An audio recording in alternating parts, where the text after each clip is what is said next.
MBA के लिए कौन कौन से एंट्रेंस ज़रूरी होते हैं और उस स्कोर के हिसाब से उनकी एडमिशन प्रोसेस कैसे कंप्लीट होती है? एमबीए में कहीं भी एमबीए में एडमिशन लेना है तो एंट्रेंस एग्जाम देना कंपलसरी है। अगर किसी भी स्टूडेंट का ग्रेजुएशन कंप्लीट हो गया है, उसने अलग अलग सीईटीज ट्राई आउट कर ली है, उसके पास अपना एक स्कोर कार्ड है, इस केस में अगर कोई भी स्टूडेंट किसी एमबीए के लिए किसी इंस्टीट्यूट में या कॉलेज में एडमिशन लेना चाहते हैं तो वो एक अच्छा कॉलेज या अच्छा इंस्टीट्यूट कैसे सिलेक्ट करे?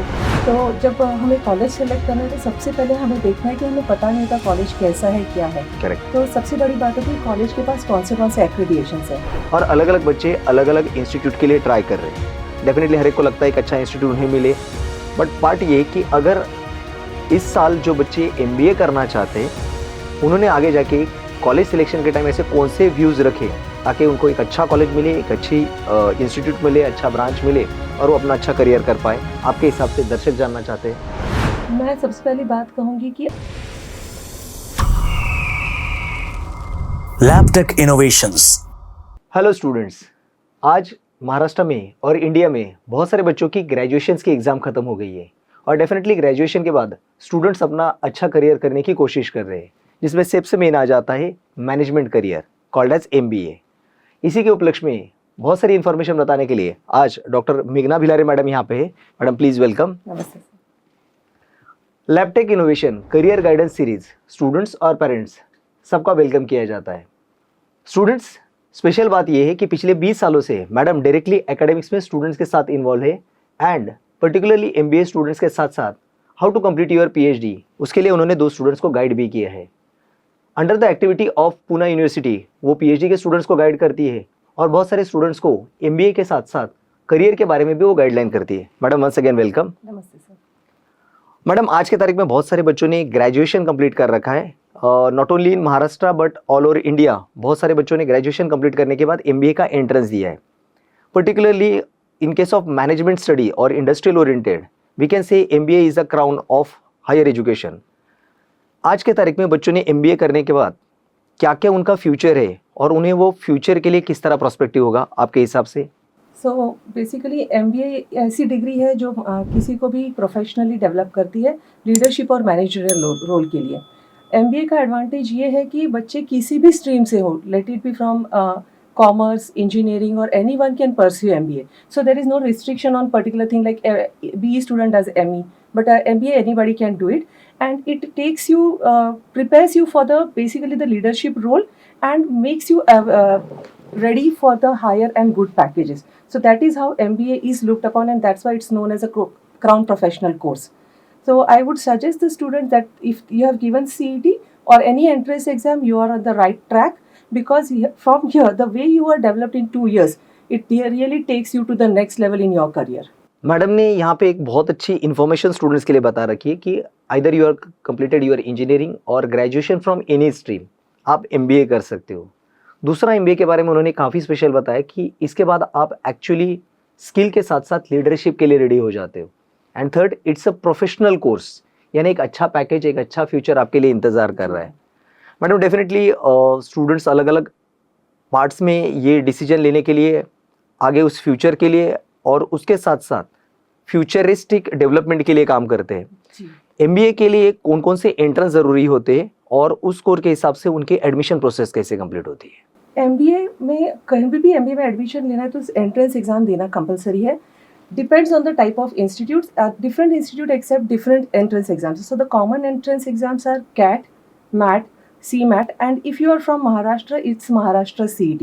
So Maharashtra CET is very popular for Maharashtra students, and the students who are going to take admission in Maharashtra, outside Maharashtra students can also give CET, Maharashtra CET, and the major part is that almost all the colleges, topmost colleges and affiliated to Pune University or other university colleges take the scores of CET exam. Okay.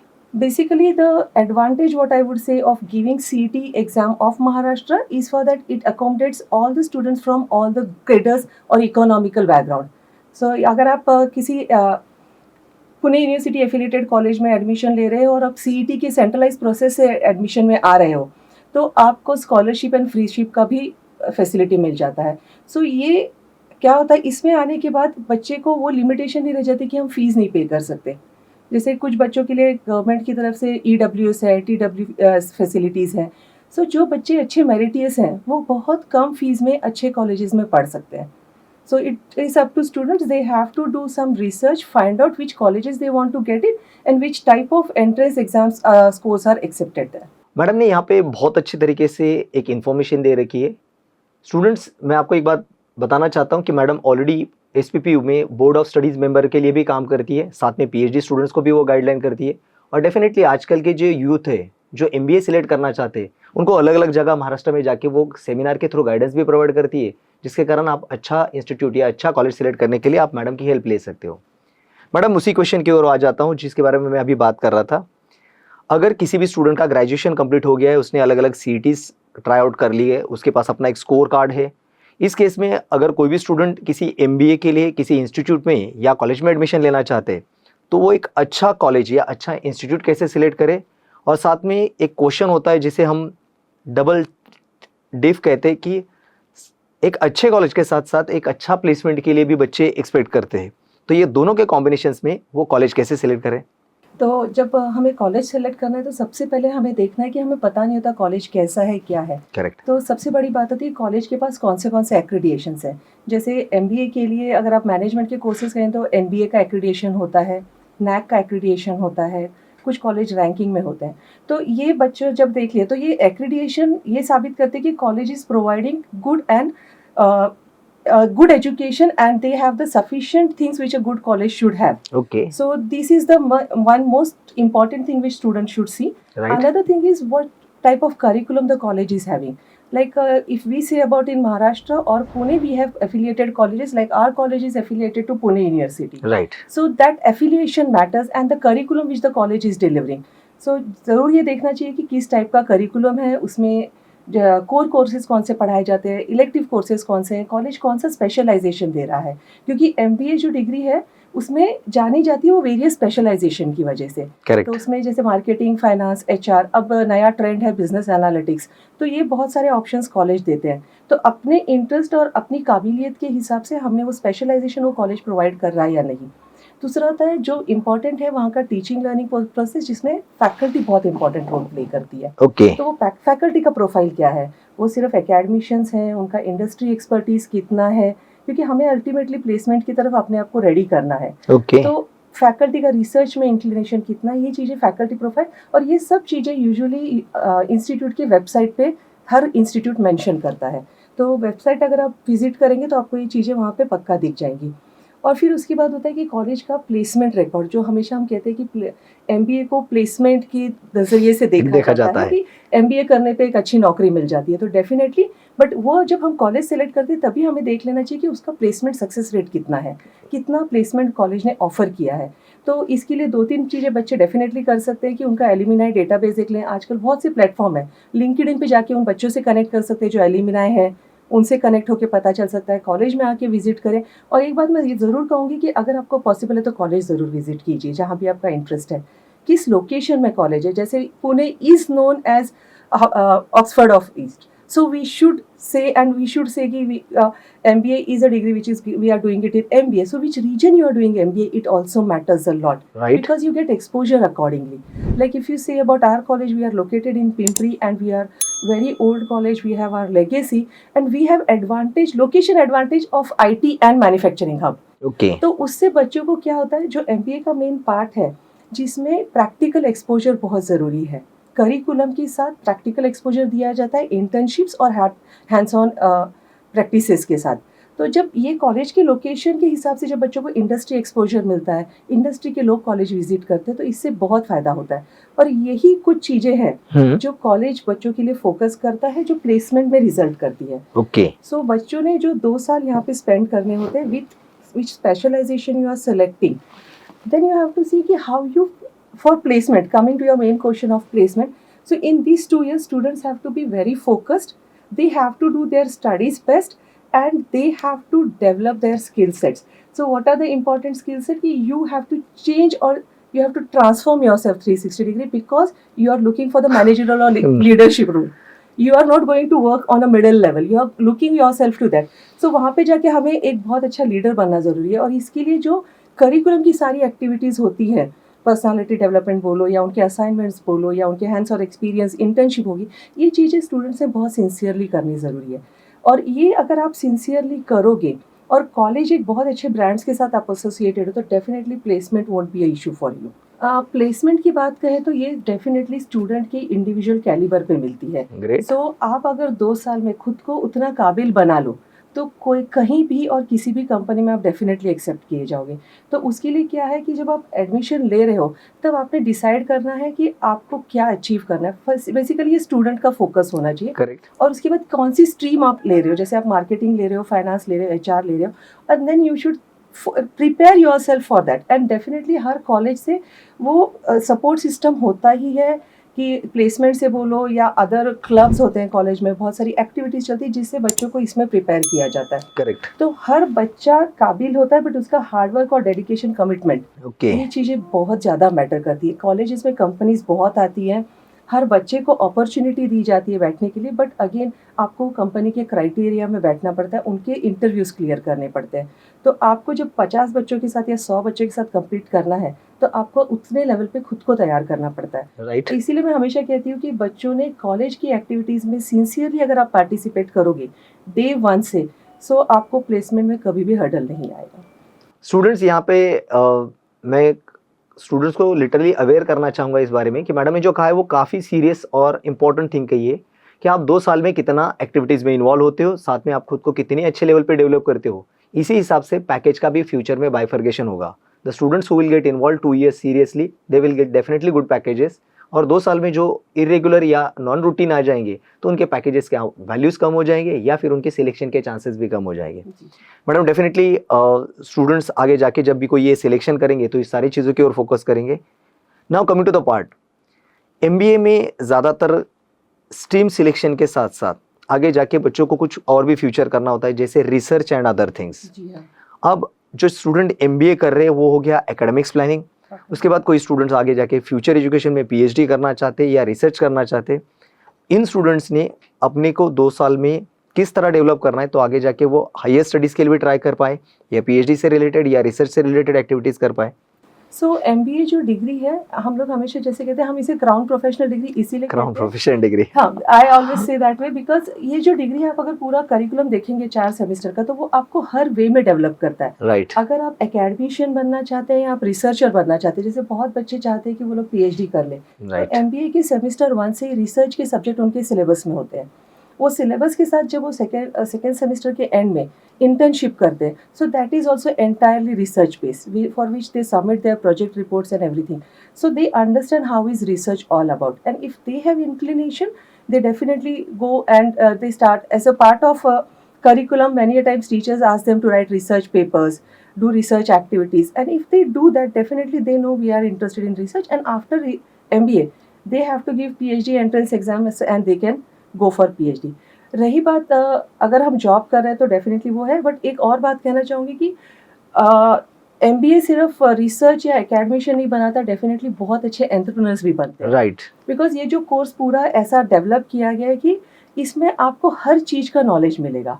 It gives you knowledge of all the domain, से it में marketing, finance, HR. ऐसा नहीं होता है कि आप सिर्फ finance पढ़ रहे हो तो आप फाइनेंस के सब्जेक्ट पढ़ रहे हो। आपको पहले बेसिक नॉलेज पूरे डोमेन्स का दिया जाएगा और उसके बाद आप आपका एक स्पेशलाइज्ड एरिया चूज़ करते हो। सो इसमें से कहता है जो बच्चे को बिजनेस सेट करना है उसके लिए भी बहुत अच्छा गाइडेंस मिल जाता है। एंटरप्रेन्योरशिप एक सब्जेक्ट होता है, हर कॉलेज में एंटरप्रेन्योरशिप सेल होता है, इंक्यूबेशन सेंटर्स होते हैं, तो वो एक बच्चों को प्लेटफॉर्म मिल जाता है to start with new things, और it is a platform where their ideas are generated and promoted to the next level. So many of the institute, even our institute does that. We promote students. We have 30 students right now who are working for their entrepreneurial projects. Okay. So this is one thing which students should take up. Government is supporting a lot for these startups. And now post-COVID, we have seen many good startups coming up from the very young students. So this is one aspect definitely MBA prepares you for. Madam अब मैं थोड़ा crucial question में आ जाता हूँ। Definitely students graduation complete करते हैं, उसके बाद वो कॉम्पिटिटिव लेवल पे एमबीए की अलग अलग सीईटीज प्रिपेयर करते, and everyone has their dream that they want best college and again they want somehow less fee और एज पर देयर अफोर्डेबल कंडीशन। बट ये सही नहीं हो सकता कि हर एक स्टूडेंट एक ही टॉप के ऑर्गेनाइजेशन से पढ़े, अलग अलग इंस्टीट्यूट में उनको एडमिशन लेना पड़ेगा।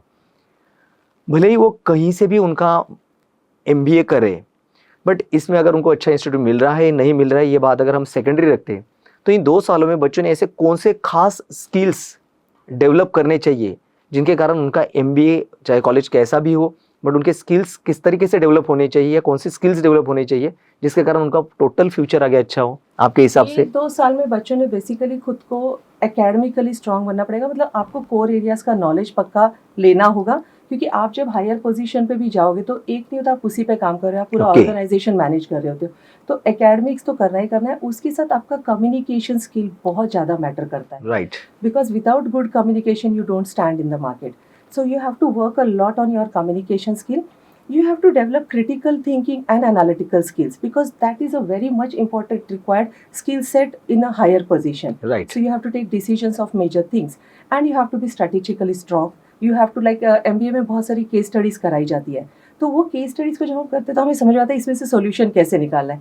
सो you don't have to be you have to be problem solver. Okay You have to become a problem solver eventually. So you need to develop critical and analytical skills in these 2 years. That is what I feel. यहाँ पे बहुत अच्छा idealism madam ने रखा है, वो है कि in future you are nothing but a problem solver, यानी आप जहीं पर भी काम करोगे वहाँ पे अलग अलग प्रॉब्लम्स आएंगे, हर्डल्स आएंगे, और एमबीए के बच्चों में एक स्पेशलिटी होनी चाहिए कि उस प्रॉब्लम को राइट ट्रैक से राइट वे से कम टाइम में उसे सॉल्व किस तरह किया जा सकते हैं, and that is nothing but a really fantastic skill called as a leadership skill. Madam अब आ जाते हैं थोड़े सॉफ्टवेयर ओरिएंटेड प्रॉब्लम्स में. आज हर एक फील्ड में एक सेक्टर आ गया है जिसे हम कह सकते हैं, या फील्ड लॉन्च हो चुकी है, आर्टिफिशियल इंटेलिजेंस. अब ये आर्टिफिशियल इंटेलिजेंस के एंट्री के बाद क्या एमबीए या अलग अलग सेक्टर्स के जॉब बढ़ेंगे या घटेंगे, या फिर उसका सोसाइटी पे या एजुकेशन सिस्टम में क्या बदलाव होने वाला है? AI के इंट्रोडक्शन से जॉब घटेंगे नहीं, पक्का जॉब का तरीका, जो जॉब का डिस्क्रिप्शन है वो बदल जाएगा. We should be smart enough to use these AI tools in a very smarter way. So this is a smart help, I would say. Right. And students need to understand how they can take the help of AI to develop themselves. So अभी colleges ने क्या किया है, सब colleges जैसे हमारा colleges, अगर college में स्पेसिफिकली कहूँगी कि हमने अपने सिलेबस के साथ साथ वैल्यू एडिशन में हम ये सब AI tools, recent technological requirements, we cover it through the various certifications. Okay. So we teach the students what is the trend in the market, how they have to prepare themselves in the market. So definitely I look upon AI tools as a real help to the students to take better decisions, to deliver better, and this is a support system for the any employee or any organization. That is how I look at the AI system. यहाँ पे madam ने बहुत अच्छी एक बात कही है कि बहुत सारे लोगों के दिमाग में या पेरेंट्स के दिमाग में ये काम चल रहा है कि कहीं एआई आने के कारण जॉब या फ्यूचर प्रोस्पेक्टस में प्रॉब्लम आएगा, लेकिन ऐसा होगा नहीं. डेफिनेटली थोड़ा उस सिस्टम को समझने के लिए एक वक्त लगेगा, हम उस सिस्टम के साथ यूज टू हो जाएंगे, और डेफिनेटली एआई के कारण हमारे काम का स्पीड भी बढ़ेगा और जॉब के अपॉर्चुनिटीज़ भी बढ़ेंगे.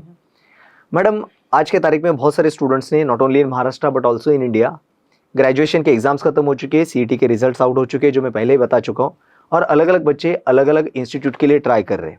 डेफिनेटली हर एक को लगता है एक अच्छा इंस्टीट्यूट उन्हें मिले, बट पार्ट ये कि अगर इस साल जो बच्चे एमबीए करना चाहते हैं उन्होंने आगे जाके कॉलेज सिलेक्शन के टाइम ऐसे कौन से व्यूज़ रखे ताकि उनको एक अच्छा कॉलेज मिले, एक अच्छी इंस्टीट्यूट मिले, अच्छा ब्रांच मिले और वो अपना अच्छा करियर कर पाए, आपके हिसाब से दर्शक जानना चाहते हैं. मैं सबसे पहली बात कहूँगी कि आपका जो परसेंटाइल जो भी स्कोर हुआ है, अब आपने स्कोर कर लिया है, तो आप आपके स्कोर पे ध्यान देते हुए, आपके परसेंटाइल पे ध्यान देते हुए देखिए कि किस हर कॉलेज का कट ऑफ डिस्प्ले होता है DTE की वेबसाइट पे, तो आप देखिए कि आपके कट ऑफ के हिसाब से कौन सा कॉलेज मिलेगा. सो आप वो 8-10 कॉलेजेस आइडेंटिफाई कर लीजिए पहले, और वहाँ जाके विजिट कीजिए कि वो कॉलेज कितना साल पुराना है, कितने बैचेस पास आउट हो चुके हैं. बैचेस पास आउट होना इसलिए ज़रूरी है कि उसका एल्यूमिनाई डाटाबेस उतना स्ट्रांग रहता है, प्लेसमेंट्स उतने अच्छे रहते हैं जितना पुराना कॉलेज है. सो कॉलेज कितना पुराना है, वहाँ क्या क्या फैसिलिटीज़ अवेलेबल है स्टूडेंट्स के लिए, करिकुलम कैसे फॉलो होता है. तो आप जब 4-5 कॉलेज जाओगे तो आपको ये बातें समझ में आ जाती है. सो आपको ईजी पड़ता है जब आपका फाइनल सिलेक्शन में, आप जब आपके रैंकिंग में कॉलेजेस डालते हैं तो आपको पता रहता है कि ये 4-5 कॉलेज मुझे टॉप प्रेफरेंस में है. दूसरी बात है कि आपने एडमिशन ले लिया कॉलेज में, आपको मिल जाएगा जहाँ पे आपका परसेंटाइल मैच करेगा, कट ऑफ के साथ आप मैच कर जाओगे. बट उसके बाद मैं अगेन यही कहूँगी कि जो 2 साल आप आगे निकालोगे उसमें आपको डिसीजन लेना होता है कि आपको कौन सा स्पेशलाइजेशन करना है. अब कुछ कॉलेजेस ऐसे हैं, जैसे हमारे यहाँ पे MBA इन डिजिटल मार्केटिंग, ये एक पूरा MBA का पुणे यूनिवर्सिटी से एफिलिएटेड कोर्स है। एंड डिजिटल मार्केटिंग आज का ट्रेंड है, like with this young generation से, और everybody is coming on the digital platform. So this type of new courses are also there which student should explore. Many times ये आपके interest से match कर जाते हैं, तो ये Okay. चीज़ें भी आप ज़रूर ध्यान में रखिए कि ऐसे कौन से नए प्रोग्राम्स हैं या नए स्पेशलाइजेशंस मार्केट में हैं। तो जैसे मैंने कहा, हमारे यहाँ MBA इन डिजिटल मार्केटिंग है, जो पुणे यूनिवर्सिटी में सिर्फ हमारा institute, we are the only one offering 2 years MBA program in digital marketing.